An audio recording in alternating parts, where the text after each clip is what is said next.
So at this point, I want to highlight what I called this ring composition in book 1.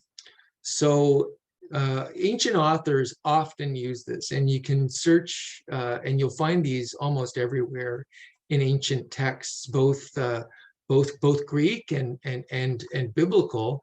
It's called a ring composition to some extent. It could also be called a chiastic structure. So the chiastic, I'll just refer to that, for instance, as a way of visualizing it, is on the right, the top right there is named after the Greek letter chi, so which is kind of this X, stylized X. So according to that structure, we have marked here by an A, we have an event in a narrative that is replicated with a twist or with a mirroring of some sort at the actual end of the piece, whether it's a whole work, whether it's a book, whether it's an episode in a book. So the first and the last mirror one another. The second episode mirrors the second last, and so on. And there's a central episode that's not mirrored, okay? So if we were to look at book 1, we see that type of chiastic structure at work in very broad outlines. So the beginning begins with a plague sent by Apollo, and a prayer from Chryses to Apollo. At the ending, we see kind of the flip side of that. We see a feast and joy, the opposite of that, among the gods.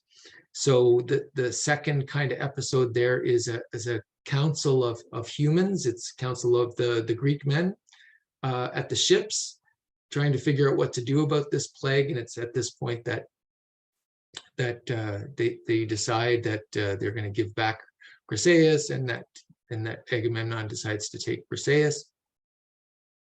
And this kind of mirror to that, the second last episode of the book, is a council of gods on Mount Olympus discussing Zeus's plan with the Trojans, allowing the Trojans to have ascendance.